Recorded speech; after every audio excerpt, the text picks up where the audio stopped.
Okay?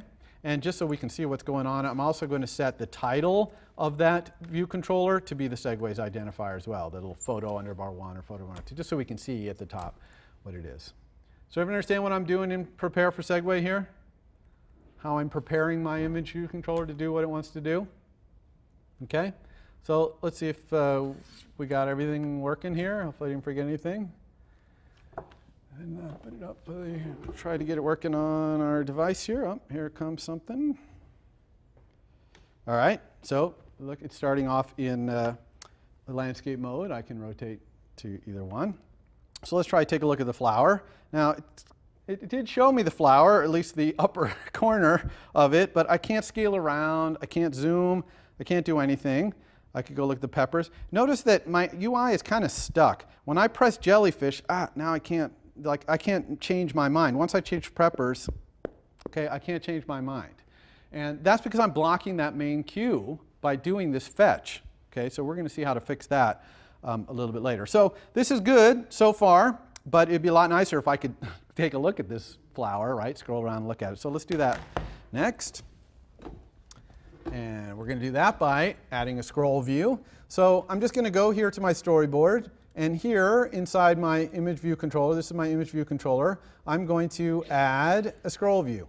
And we do that just by going down here where we add everything from and finding a scroll view. I think it's down towards the bottom. Oh, there it is. Okay, scroll view. I'm just going to pull it out. I'm going to make it match the whole thing. I'm going to actually do reset to suggested constraints. I always like to see if it actually picked good constraints, which it did. Okay, it's going to have that scroll view stick to the edges. So as we rotate, or if it were in a different size view or whatever, it would stick to its edges. I really like that. Let's also wire up an outlet for that. We'll call it scroll view. All right, so we have that. So now we can talk to the scroll view. And all I really need to do to make this work is, instead of adding the image view as a subview of the view, I'm going to add it as a subview of the scroll view. But of course, this will not work. I'll go ahead and prove to you this will not work. And I'm doing this intentionally and take time to do this because you'll make this mistake as well, a very common mistake. Let's look at the flower. Here's the flower. Oh, it's not working. Okay, it's in that scroll view. I know I put it in a scroll view. How come it's not working? Anyone want to tell me why? Content size, exactly. We have to set the content size. Because right now the scroll view doesn't know where to scroll over. And you might ask, why is it even showing anything here? And the answer is, I think scroll view, when you add it in a storyboard, it might set its content size to be its bounds or something like that. So it's just some defaulting that's even make it so we see anything there. Okay, so let's go back here and fix that. So where do we want to set the content size then? And let's make sure we can see all this code. All right. The content size, for sure, we want to set anytime we change the image. We want to set the content size. There's no doubt about that. So let's do this, self.scrollview.content size, size, equals self.image.size. Okay? Now, this line of code could cause trouble if self.image is nil. Because I told you that if you have a method, and this is just a getter of the image, that returns a struct, and you send it to nil, you'll get undefined results. So this is bad. So let's protect against that. Self.image question mark. Then we'll use the size. Otherwise, we'll use CG size 0, which is 0 by 0. Okay? Now, this will work, but there's actually one other place that we need to put this. And that, maybe surprisingly, is in set scroll view. In other words, in the setter for this outlet, this scroll view outlet right here, it's just an outlet, we want equals scroll view. We want to make sure that we do this exact same line of code. And why is that? Well, the reason for that is this scroll view property might get set after this happens. Specifically, prepare for segue. Right? Prepare for segue happens before your outlets get set. Make sense? So this set image is going to be happening because of this set image URL, which happens in the prepare for segue. And so the scroll view is not even set up at that time. So this is going to be nil at the time that is executed. Okay, everyone understand that? No? Nod your head if you understand. Not too many of you. Okay, well, you might have to think about that one a little bit.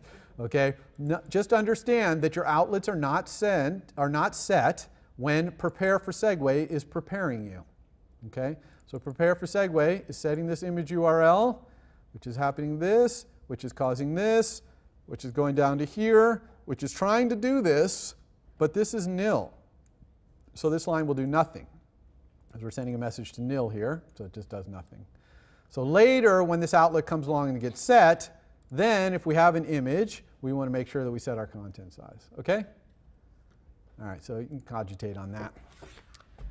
Meanwhile, let's run this. Hopefully now it'll work. So look at the flower.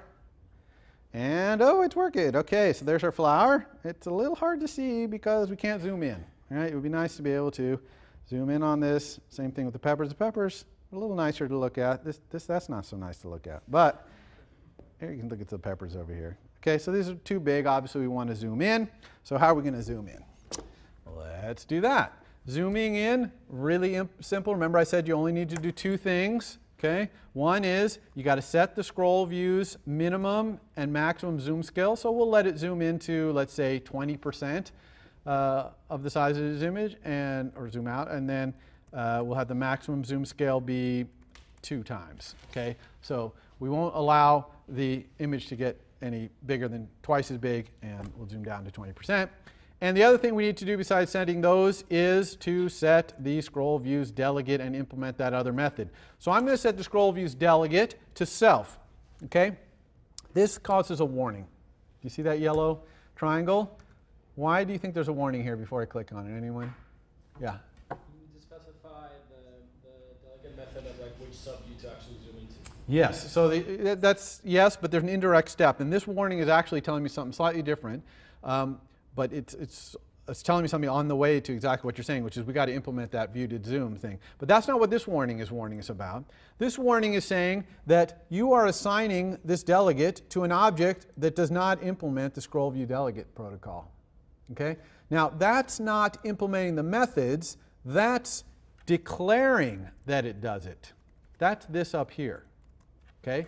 This is what it's complaining about, is that you don't declare self, which is this image controller, to implement the delegate protocol. Okay? So remember the delegate protocol, there's two things. One, they're saying that you do it, and then number two is doing it. Okay? So it's the saying that you do it that it was complaining about, and now it's not complaining, even though I don't actually implement any of those methods. Okay? Why is that not complaining? Because they're all optional. If any of those methods were required, then it would be complaining here. It would be saying, you don't implement this required method. Okay? So, but since they're all optional, it doesn't do it. But it's not really optional for us because we want zooming. It's only optional because zooming is optional. But we have to specify here the view for zooming in scroll view. Okay? We have to return which of the subviews we want to zoom, and we only have one, which is our image view. So we're going to return that, and it's going to cause the image view to be zoomed when zooming happens in the scroll view. If we returned nil here, then that the zooming rather, pinching would do nothing in the scroll view. Okay? It's only going to zoom, i.e. change the transform of whatever subview you specify by returning here. Okay? So let's try this. See if we can zoom in.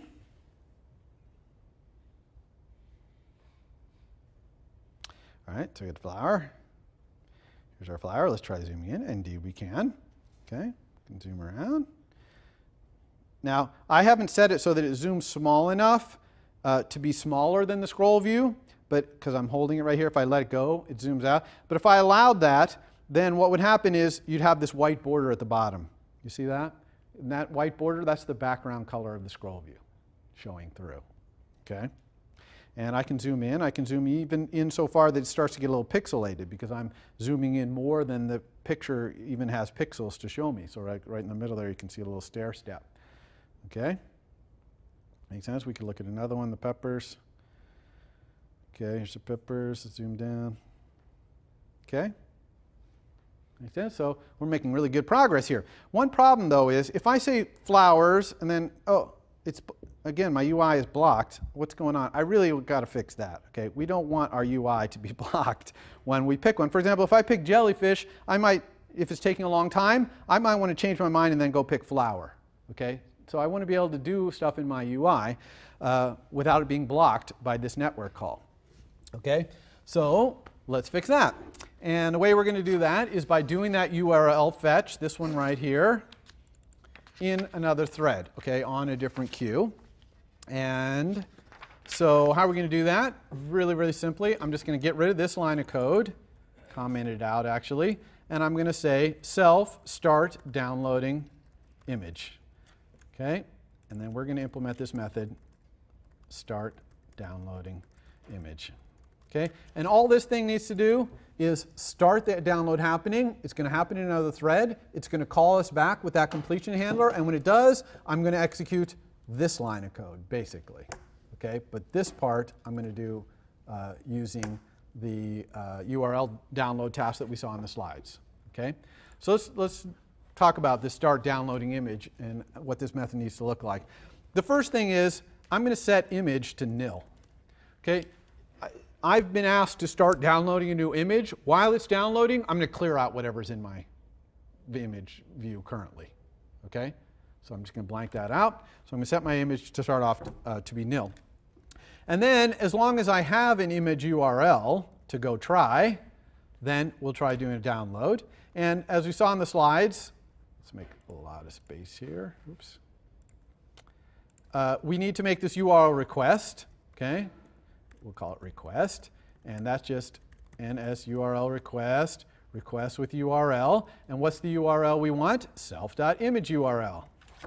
Okay, so this creates a request to go get that image URL. Now we have to create a task, a background task, to go do that request.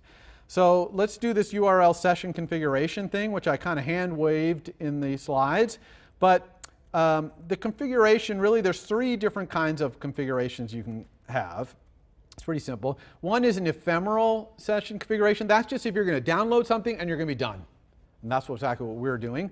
There's another one which is default session configuration. That means you might be downloading multiple files or otherwise you keeping this session active and doing multiple things, but it's just the default. And the last one, really powerful, but we need to understand iOS multitasking to do it, is background session configuration. A background session configuration means start downloading this file, and even if the user switches to another app or my app dies, keep downloading it, and when it's done, call me back and launch my app if necessary to handle that. Okay, so it's a very powerful session. But today we're just going to do the simpler ephemeral. Okay, and so now we just create the session, URL session. Oops, session. And I'm going to create this NRS-URL session using the default way to do it, which is just by specifying the configuration only. I'm not doing the delegate or delegate queue. So my callback is going to be on a different queue, not on the main queue. All right. And so now let's create that URL session download task. Okay. So this task is going to be the task that's going to do the downloading for us. And we just ask the session, please create us a download task with that request with this completion handler. Okay. And let's go ahead and put this on the other line so you can see it. One little trick, if you have an argument that's a block like this, okay, if you double click it, it will put it in there for you. Okay? In other words, it'll type all this stuff in. I don't like this name, location. Just to make it clear, this is local file. This is an URL of the local file that is downloading this content to this URL too. That's why I like to call it that local file. And then here's the code that we want to do in here. And what happens when it's done, okay, when we get this completion handler called? Well, we want to set self.image, okay? But the only thing here we have to be careful of is we're not on the main queue, so we have to do that in the other